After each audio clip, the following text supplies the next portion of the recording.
حاتم تائی اور غریب لکڑہارا۔ میں نے اس کے سر سے بوجھ اتارنے کے لیے اپنے ہاتھ بڑھائے تو وہ فوراً پیچھے ہٹ گیا، پھر اس نے اپنا بوجھ زمین پر رکھا اور کہنے لگا، انسان کو اپنا بوجھ خود سنبھالنا چاہیے، لوگوں کے کاندھوں پہ سوار ہو کر تو صرف قبر کی طرف جایا جاتا ہے۔ آج سے سینکڑوں برس پہلے عرب کے ایک قبیلے میں حاتم نامی شخص پیدا ہوا۔ وہ اتنا سخی تھا کہ اس کی سخاوت کے قصے دنیا بھر میں مشہور ہوئے۔ اس کے دروازے پر جو شخص بھی آیا اپنی ضرورت پوری کر کے گیا۔ کہتے ہیں اسے اپنے ایک گھوڑے سے بہت پیار تھا۔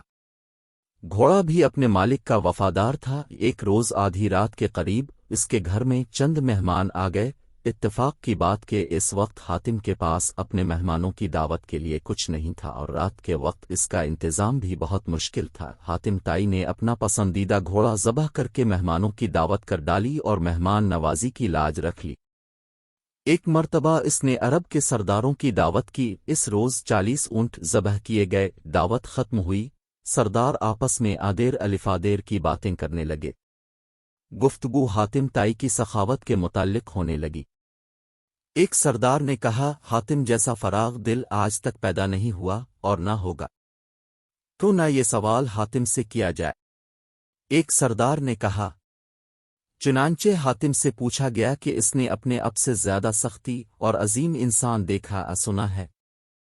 حاتم کافی دیر تک سر جھکا کر سوچتا رہا اور پھر مسکرا کر بولا، بہت زیادہ مال و دولت لٹانے کا نام سخاوت نہیں۔ میرے نزدیک سخی اور عظیم انسان وہ ہے جو اپنے بڑے سے بڑے فائدے کے لیے کسی کا چھوٹے سے چھوٹا احسان بھی قبول نہ کرے۔ میں نے اپنی زندگی میں ایسا شخص دیکھا جس کا دل میرے دل سے بہت بڑا تھا۔ وہ ضرور کسی ملک کا بادشاہ ہوگا جس کے پاس بہت بڑا خزانہ ہوگا۔ سرداروں نے بیک آواز کہا، نہیں دوستو، ایسی کوئی بات نہیں۔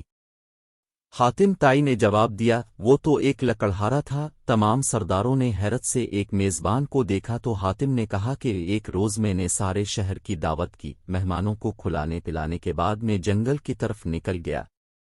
وہاں میں نے ایک بوڑھے شخص کو دیکھا، اس نے اپنے سر پر لکڑیوں کا ایک بھاری گٹھر الفاٹے رکھا تھا جس کے بوجھ سے اس کی کمر جھکی جا رہی تھی۔ اس کے پھٹے پرانے کپڑے پسینے میں بھیگے ہوئے تھے۔ میں نے ترس کھا کر اس کی مدد کرنے کا فیصلہ کیا اور کہا، بابا جی، میں اب سے چند باتیں کرنا چاہتا ہوں۔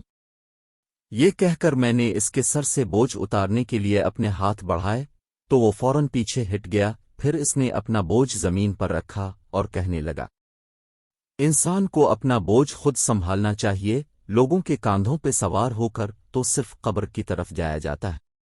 مگر بابا جی، آپ اس عمر میں اتنی محنت کیوں کر رہے ہیں؟ تو پھر مجھے کیا کرنا چاہیے؟ اس غیرت مند لکڑہارے نے مسکراتے ہوئے پوچھا۔ آپ کے شہر میں حاتم تائی رہتا ہے، وہ سینکڑوں انسانوں کو ہر روز کھانا کھلاتا ہے، آپ اس کے دروازے پر کیوں نہیں جاتے؟ یہ سن کر لکڑہارے نے گھور کر مجھے دیکھا اور بڑی بے نیازی سے کہا، حاتم کے 2 ہاتھ ہیں، خدا نے مجھے بھی 2 ہاتھ عطا فرمائے ہیں، کتنے شرم کی بات ہے کہ میں اس کی کمائی ہوئی روٹی کھاؤں۔ کسی کا احسان اٹھانے سے بہتر ہے کہ میں بے جان لکڑیوں کا گٹھا سر پر اٹھا لوں۔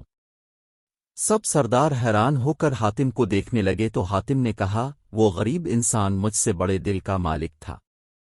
پیارے بچوں، دوسروں پر انحصار کرنے کی بجائے اپنے ہاتھ سے رزق کمانا باعث عزت ہے۔